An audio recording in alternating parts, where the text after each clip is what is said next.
Welcome back to the channel. Folks, because what we got today is pure.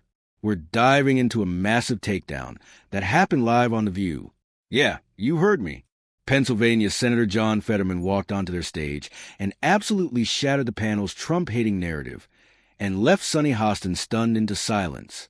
You won't want to miss this. If you haven't already, smash that like button, hit that subscribe, and make sure your notification bells are on. What? Just happened? Folks, The View got a viewing they weren't ready for. Senator John Fetterman walked onto their stage, and let's just say, he wasn't there to play by their rules. This wasn't your usual bash Trump and clap episode. No, this was an ambush that backfired. Now, right out the gate, we're going to talk about the moment John Fetterman, yes, a Democrat, stunned Sonny Hostin and the whole View panel into actual silence. That's right, silence on The View.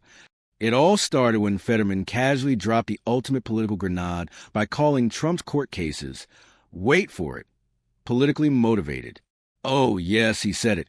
And Sonny's face froze like someone hit pause on a live broadcast. Just for clarification, she stammered, practically leaning out of her chair. You mean the 34-count case that found Trump guilty of financial crimes in New York was politically motivated? And John? Cool as ever. I found that when the judicial system gets weaponized to target political enemies for political gain, that's inappropriate, he replied. But hold on, we're just warming up. Cue the View gang previously hyping up Trump trials, painting them as heroic missions of justice. But now, their own guest, a fellow Dem, says, nah, this was political, and they didn't like that. Not one bit. But let's rewind to where the tension really began.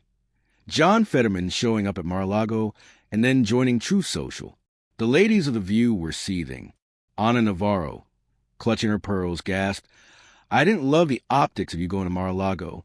To which Fetterman basically said, I was on my couch being lazy. I got an invite from the president, and I accepted. What's the big deal? And honestly, he made them look petty. Because while they're busy virtue signaling, he's out here doing his job. He even said it. When you're in this business, engaging the president, that's part of the job. Bam. The sound you hear is Ana Navarro's narrative crumbling in real time. And get this, Fetterman didn't even flinch when accused of shifting right. When asked if he's becoming more conservative, his answer, nope, I'm still pro-choice, pro-immigration, pro-LGBTQ. I just have common sense. And common sense, it seems, is now viewed as betrayal by The View. This is where things get spicy. The host couldn't handle that Fetterman wasn't reading from their anti-Trump teleprompter. They tried to push him, poke him, pressure him. But every time, he deflected with logic, not party lines.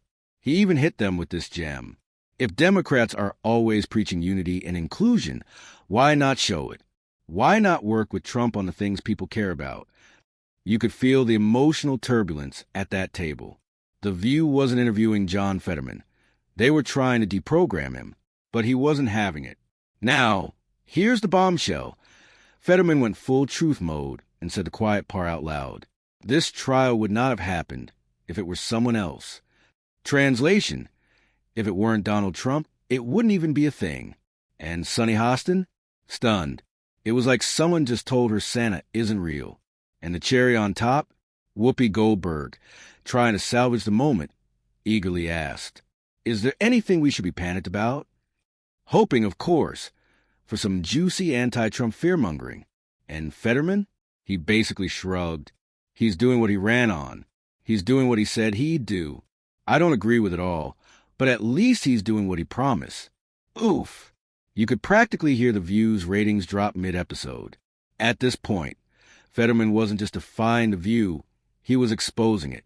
Because while the ladies were busy pretending Trump's actions were the apocalypse, he was breaking down that the guy's just keeping campaign promises. Even said it himself. He's not surprising anyone. He's been very upfront about his agenda. That's another truth bomb. Folks, and the collateral damage? The entire woke bubble these hosts live in. The View's panel was practically foaming at the mouth when they found out John Fetterman visited Mar-a-Lago and met with President Trump. They came at him hard, suggesting he was veering to the right, abandoning democratic principles. But Fetterman? Nah, he stood his ground like a boss. He flat out said, I'm not going to become a Republican. I'd make a terrible Republican. And he's right. He's pro-choice, pro-immigration, pro-LGBTQ. He's just not buying into the far-left illusion, and apparently that makes him a target now. The audacity of the View to treat him like a traitor just because he wants to work with the president elected by the people. It's like they forgot what politicians are actually supposed to do. Serve the country, not their echo chamber. Ana Navarro tries to scold Fetterman for the optics of going to Mar-a-Lago. You know, the usual performative outrage. But Fetterman? Man, he just casually drops the mic. He says he was just chilling on the couch on a Friday night when he got the invite. And rather than making it political, he saw it for what it was, a chance to engage with the president, like a real leader does. I think it's reasonable to have a conversation, he said. And with that, Ana got torched. Fetterman wasn't playing her virtue signaling game. He basically said, you want moral victories? I want results. And then, oh man, came the part that left Sonny Hostin speechless. John Fetterman, live on air, said that yes, the New York case where Trump was hit with 34 counts, politically motivated. The crowd gasped. Sonny was flabbergasted. She tried to push back, asking if he really meant the actual case Trump was convicted in. Fetterman didn't back down for a second. He said, I think when the judicial system gets weaponized and targets political enemies for political gain, that's inappropriate. It degrades trust in one of our most important institutions. He called balls and strikes like a real leader should. Sonny was left with her jaw on the table. Try and make sense of a Democrat who, get this, has actual integrity. Now let's talk about deportations. Tom Homan's been killing it on the job, but Sonny Hostin just couldn't resist. She threw out the race card like it was her last hope. She claimed that deportations are racist, saying, I think there are people who want to see pain and destruction for a certain group of immigrants. She goes on to drop a stat bomb, saying most immigrants come from Mexico, but the next biggest groups are Asians and Europeans. Then she says they all overstay their visas, and that makes them undocumented.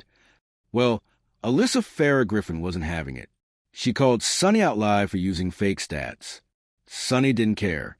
She doubled down and steamrolled over the correction. It's wild how confidently she spouts total nonsense. Strong convictions, zero facts. It's almost impressive how delusional it is. And for the record, yeah, Sonny went to law school. And every time she opens her mouth, her alma mater probably loses credibility. Sorry, but someone had to say it. Here's the thing about elitist Democrats like Sonny. They love to flaunt their degrees like it's supposed to make them infallible. But education doesn't equal intelligence. In fact, sometimes it's the opposite. These people are so far removed from real-life Americans they couldn't find Main Street with a GPS. Sonny and her crowd like to say Trump voters are uneducated. But honestly, if thinking like her is what educated means, then being uneducated sounds like a blessing. Alyssa stepped back in to lay down the facts. She reminded the panel that every country deals with border issues, and having a border doesn't make you racist. What matters is how you handle immigration. She pointed out that Obama deported 3 million people in his first term alone, more than Trump, and none of them had a problem with it back then. The hypocrisy? Off the charts. Democrats say we need borders, but then turn around and say anyone seeking a better life should be allowed in, which means, what's the point of a border? If everyone gets in, then we have no border. These are the same people who said, a boy can play with an easy bake oven. He's still a boy. Now, they say that same boy is actually a girl and should start hormone therapy. Seriously? You wonder how Kamala Harris went from tough on border to come one. Come on. Easy. She just does whatever her side wants at the time. No spine, no principles. And just when you thought it couldn't get more real, Dr. Phil went live with Tom Homan during an IC raid in Chicago and interviewed a literal criminal being deported. This guy, convicted of sex crimes involving children. Yeah, I'm not even going to describe it. You know how YouTube is. But Sonny Hostin and her crew, they want guys like him protected in sanctuary cities. Chicago let this guy walk free instead of turning him over to ICE. Why? Because Orange Man bad? This is a problem with these so-called sanctuary cities. They protect criminals instead of communities. They'd rather look woke than keep your kids safe. And if the left really believes illegal immigrants are just hard-working people trying to make a better life, why are they okay letting predators roam their neighborhoods? It's liberal racism at its core. These elitists don't see immigrants as equals. They think if you're Latino or poor or undocumented, you must want the worst kind of policies. It's insulting. So let's get this straight. Fetterman tells the truth, he gets labeled a traitor. You call out fake stats, you get ignored. And protecting communities from dangerous criminals? That's suddenly racist? It's madness. Let me know what you think down in the comments. Are you tired of this woke clown show? Is Fetterman the only sane Democrat left? And are Sonny and her crew completely detached from reality? Smash that like button. Hit subscribe if you haven't already, and make sure those notifications are on. I'll see you all in the next one. Until then, stay sharp, stay free, and stay fearless.